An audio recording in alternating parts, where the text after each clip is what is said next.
Screen time isn't the enemy. Lack of parental engagement is.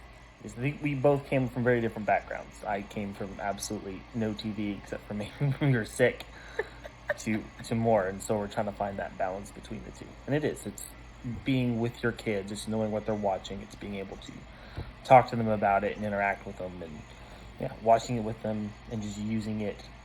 Again, it's not about the time. It's also how you can use it and learn with them and stuff.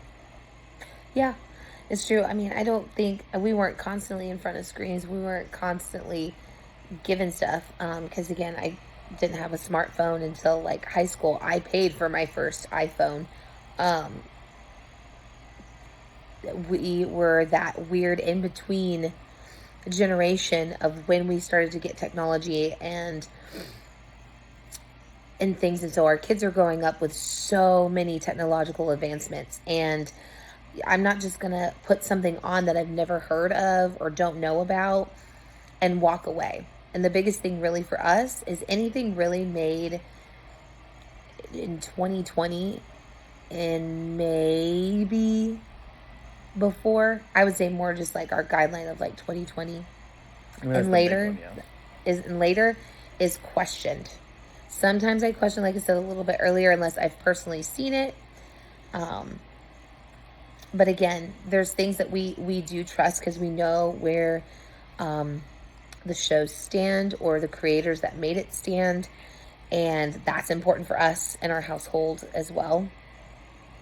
And again, growing up, yes, I studied film in college, and just roll my eyes at that. It helps in certain aspects, like now and things, but in other aspects, it doesn't. It was completely useless. But um, I do enjoy movies. I do enjoy shows and things along those lines. And in a way, it also helped my imagination. It didn't hurt it, but it's because it was balanced. I wasn't constantly sitting in front of a TV screen, but it would give me ideas that I would play at, like in elementary school, play different games, or it would inspire different things, or it would be fun to do theater or act or do things like that.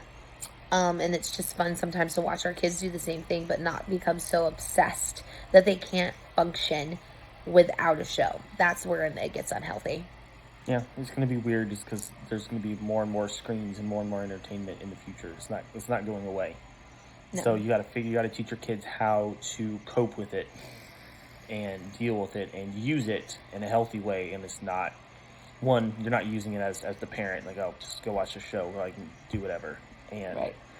but yes, also so that they can function without it. They can actually have human relationships because those also aren't going away. They may be harder to find, but they're not going away. So Yeah. you got to be able to do both.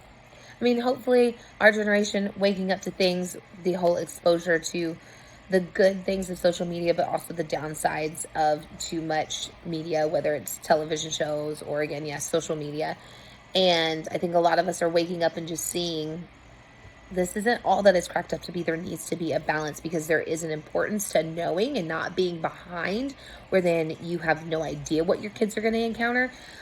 But it's also not being consumed by it, that it is, yeah, that the TV is a co-parent or the full-time parent, because that's not the job. That's not the TV's job. That's not the internet's job. It's your job as parents. So again, there's things, yes, you've not watched anything, I need to get this cleaned, or I need to do dishes, and I need you guys to stay in this one area. Here, now you can watch this one little show because you've not seen anything today, and they'll be so excited about it.